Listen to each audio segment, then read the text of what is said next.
느헤미야가 바라고 믿고 의지했던 하나님은 어떤 분이십니까? 느헤미야가 삶 속에서 만나고 체험했던 하나님은 어떤 분이십니까? 첫째, 하늘의 하나님입니다. 주님이 가르쳐 주신 기도 처음에 하늘에 계신 우리 아버지라는 부름이 있습니다. 하늘에 계시다는 말은 하늘에만 있다는 의미가 아니죠. 하나님은 높은 곳에 계시지만 낮은 자를 굽어 살피시는 분이십니다. 하늘에 계시다는 말은 거룩하시고 위대하시다, 탁월하시다 하는 의미입니다. 본문에 나오는 하늘의 하나님이라는 말도 그렇습니다. 하늘의 하나님은 땅의 왕들을 세우기도 하시고 패하기도 하시는 분이라는 의미입니다. 세상에서는 한 나라의 왕이 높고 제국의 황제가 높은 사람이죠.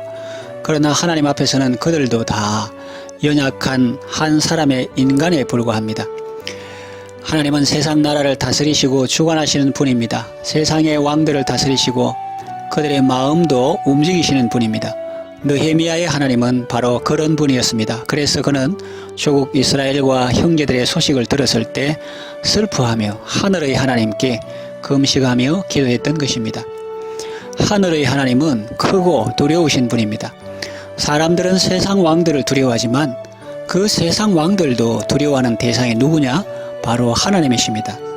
그들이 교만하고 무지해서 안 두려워할 수는 있지만 정말 하나님에 대해서 조금만 알고 그 권능을 조금만 체험해도 놀라고 두려워하고 벌벌 떨 것입니다.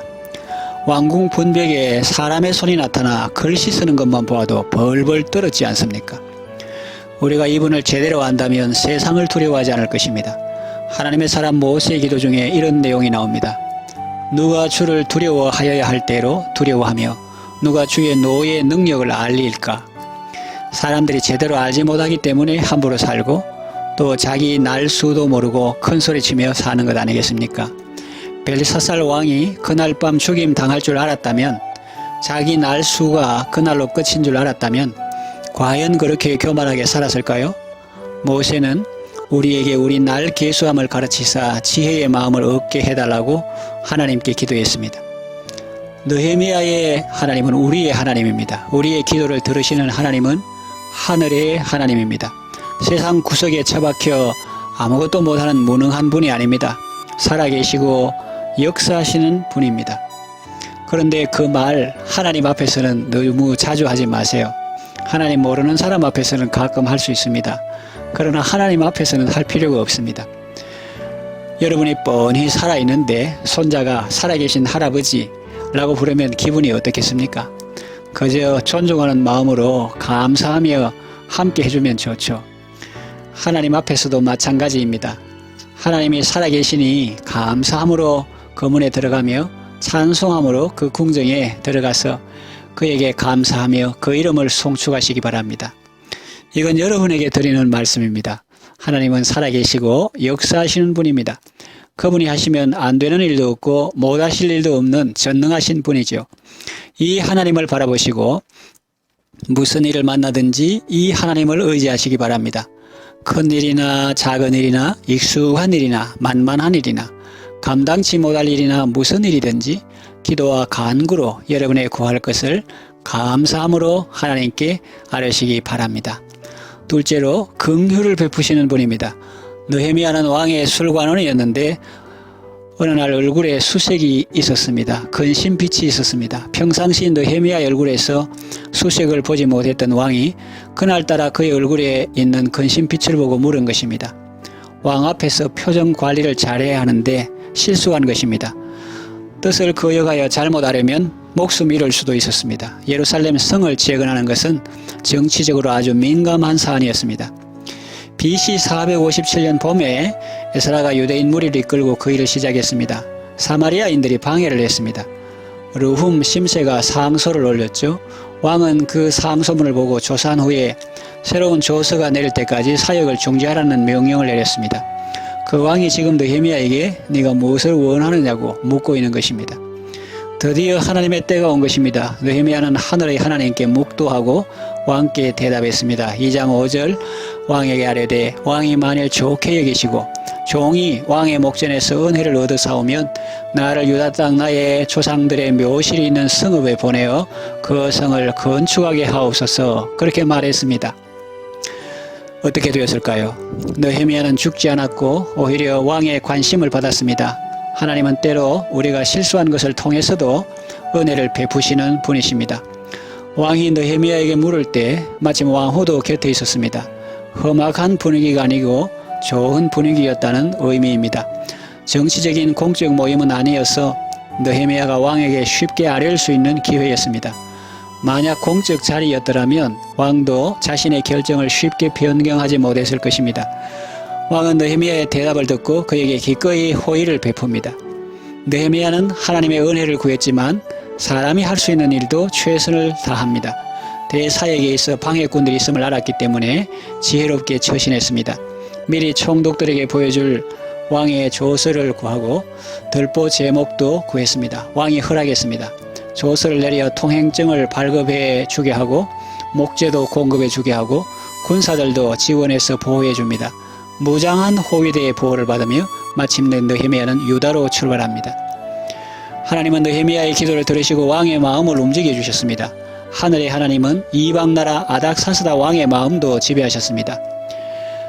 잠언에 보면 왕의 마음이 하나님의 손에 있음이 마치 보의 물과 같아서 그가 임의로 인도하신다는 말씀이 있죠. 우리도 어떤 일을 시작할 때 먼저 하나님과 밀접한 관계를 이루고 하나님의 선한 손에 의지해야 하겠습니다.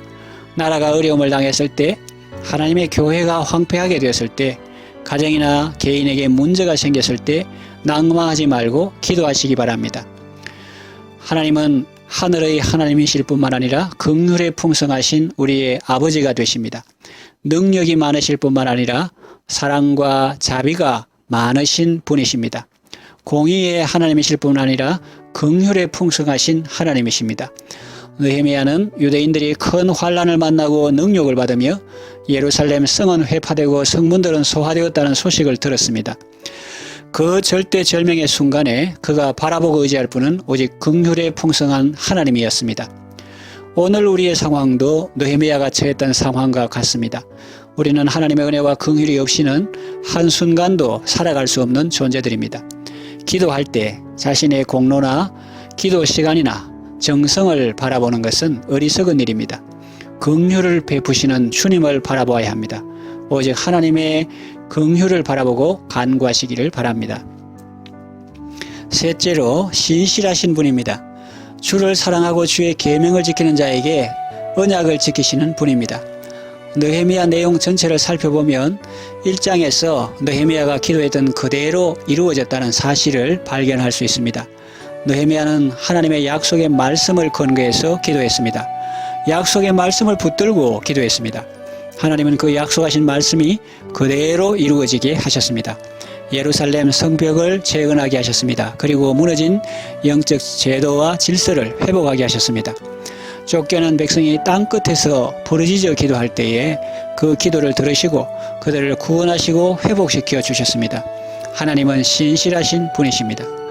느헤미야의 하나님은 우리의 하나님입니다. 여러분이 지금 어떤 상황 가운데 있든지 하나님의 약속의 말씀을 붙드십시오. 아직 그 보물 같은 약속의 말씀을 찾지 못했거든 성경을 읽으십시오. 눈에 불을 켜고 읽으십시오. 보물 찾기 하듯 성경 말씀 속에서 나를 향한 하나님의 약속을 발견하십시오. 그리고 기도할 때 그 약속의 말씀을 붙들고 기도하십시오. 하나님은 그런 기도를 기뻐하십니다. 무작정 달라고 하거나 내 욕심대로 구하는 것보다 하나님의 약속의 말씀에 근거해서 하는 기도가 더 호소력이 있고 힘이 있습니다. 하나님의 약속의 말씀을 붙들고 기도함으로 하나님의 약속이 여러분을 통하여 이루어지는 놀라운 역사가 있기를 바랍니다. 여러분의 삶이 하나님의 뜻을 이루는 데 쓰임받는 아름다운 삶이 되시기를 바랍니다. 느헤미야의 하나님은 어떤 분이십니까? 하늘의 하나님, 크고 두려우신 여호와십니다. 또 긍휼을 베푸시는 분입니다. 그리고 신실하신 분이십니다. 느헤미야의 하나님은 우리의 하나님입니다. 아무리 암울한 시대를 만나고 절망적인 상황 가운데 있다 할지라도 낙심하지 마시기 바랍니다. 눈을 들어 하나님을 바라보시고 믿음으로 기도하시기 바랍니다. 그리고 하나님의 나를 세워주신 자리에서 삶으로도 기도하시기 바랍니다. 지금 내가 할 수 있는 것을 하며 최선을 다하시기 바랍니다. 그러면 하나님께서 함께 하시고 도와주실 것입니다. 여러분을 통하여 하나님의 선하신 뜻이 이루어질 것입니다. 악하고 음란한 세대여 힘들고 어려운 상황이지만 도우시는 하나님의 은혜로 사명 잘 감당하고 이 시대를 향한 하나님의 뜻을 이루어드리는 아름다운 삶을 살아가시기를 바랍니다.